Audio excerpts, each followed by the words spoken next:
So I've been a pipe smoker for, I don't know, 35 years, I guess, 36, something like that. Mm-hmm. And anyway, so, on a nice Bay Area spring evening, I was out on my deck under the redwoods. And I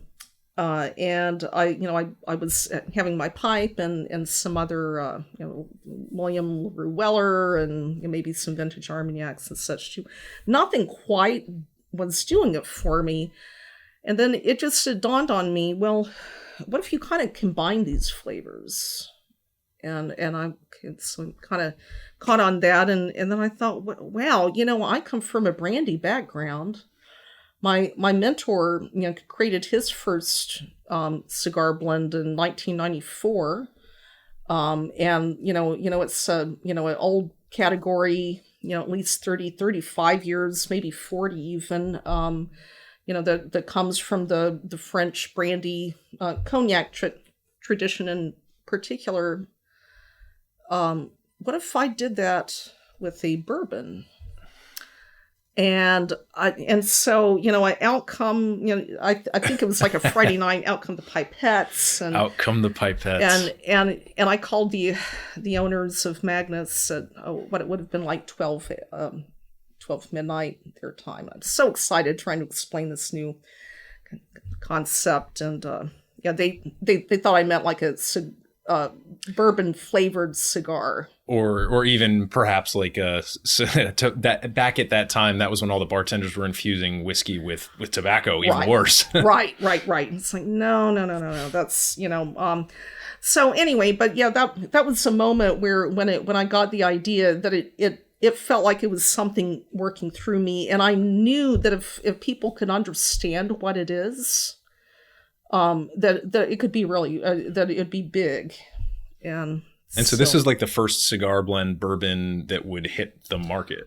I created the very first one. So this is, and it's now a 9-year, the concept is 9 years old. Yeah. What's in the bottle is actually 10 to 20 years old. Ooh. Well, cheers to you. And thank you for sharing this special historic pour. Wow. For our listeners and viewers, can you share some of the label specs, like the proof point and sure. age? So I let the proof just kind of fall wherever it will on these. This is one product at Magnus I never ever reduce. So the very first cigar blend that we did, I think was like 100.53 proof, and to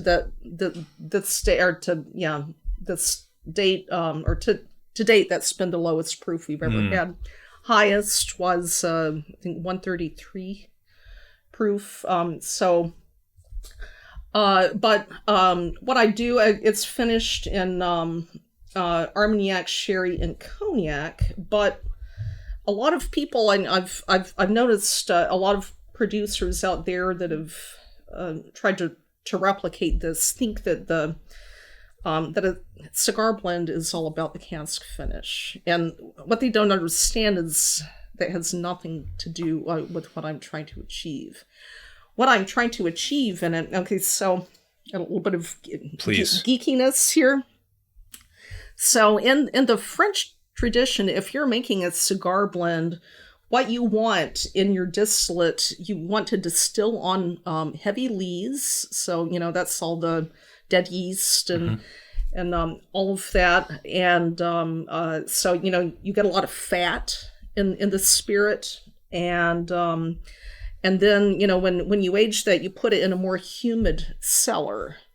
And so with those two things over, say, about age maybe 10 years to 15 years old, 20, kind of depending on, your distillation and cellaring conditions, this really elusive but beautiful note comes out. It's called Rancio.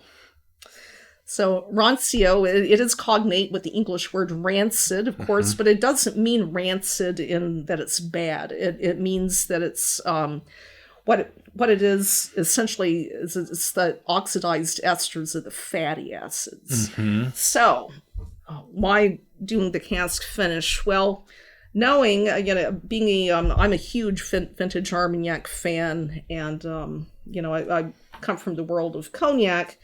That I tend to like barrels that have had heavy lees, and where the cognac has had heavy lees in it.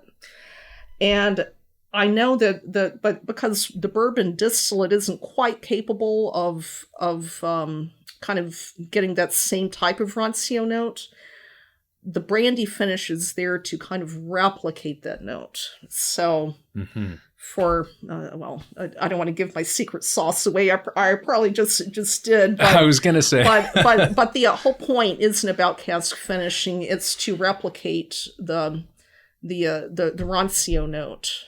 Well, and it's so interesting, right? Which pairs very well with cigar. Oh, totally. And what I love about what you just said is that it's like when people think of a blend, they very often think of cask finishes, and that the wine casks and potentially some other spirits like rum or brandy or whatever end up being the dominant notes. And really, the way that I think many other people think about blending in that way, I could be wrong, but I feel like they're trying to just get the levels right on a couple of very what you might call like primary color flavors.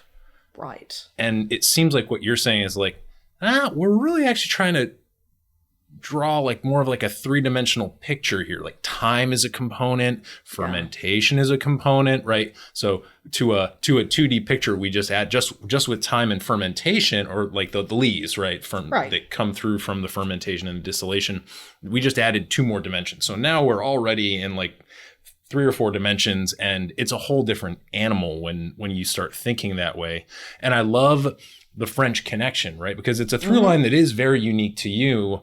And to me, it makes you the inevitable person to come up with the notion of a cigar blend, because you've got that French brandy background. Rancio is totally a French thing, going back to Brillat Savarin. Like, if you go back to the physiology of taste, he's talking about hanging pheasants and the Rancio notes there. So it's been in the French consciousness for a long time. And what kind of gives me goosebumps is, like, if we've got this gentleman in the 1700s talking about the importance of Rancio and hanging pheasants and all of this stuff with this particular flavor in a French tradition, like, it's coming up on 250 years that it took that to jump the ocean and like actually come into our spirits tradition. So it's crazy in this fast-paced world that we live in, how something so important and so universal as the flavor of Rancio that everyone can perceive can take that long to work its way into our spirits tradition. Absolutely. I mean, and that's I guess kind of the part of the American world is now, a Frenchman, 10th generation cognac maker, goes to California in the early 1980s.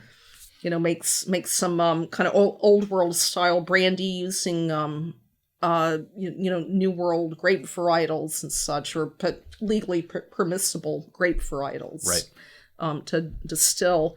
And then it's, one of his students comes out and kind of takes that, with the Native American spirit. Right? Yeah, exactly. Our own spirit. Yeah. So, I don't know if I actually achieve the Rancio. I don't think I ever quite get to, I'm my own worst critic. I don't think I ever get there, but I think you. But that's the philosophy behind it. You are also tainted with having tasted like some exquisite stuff from the paradise cellars of all these wonderful Armagnac and cognac makers, where I'm sure the Rancio is just cranked to 11. You can't compete with that. There's just no way you could compete with it. Right. But. Well, and so what is it about this Rancio, or at least the pursuit and the transatlantic translation of this French Rancio style that pairs so well with a cigar? That's a good question. I think in a few things, there's the fact that there's enough fattiness to be able to kind of hold up to a a good cigar. But I mean, I have I've been doing pipes for 35 years, probably cigars for 25, and I mean, I'm no expert on that by any means. I just enjoy it, as a fan. But I think it's having enough weight and body to be able to stand up to that. And I also think it's, Rancio has that nutty tobacco. I think of like a grilled walnut. Sometimes you even get like a blue cheese or, like a Roquefort cheese, prune, like these dark, heavy notes that tend to stand up well to a cigar. Well, it's interesting too, because like to me, what you're describing is it has like a dual character, right? It's got the character that blends in with the smoke and has a flavor accord with the smoke, but it also has this fatty kind of rich character that also stands up against it. Right. That's interesting. Yeah. Well,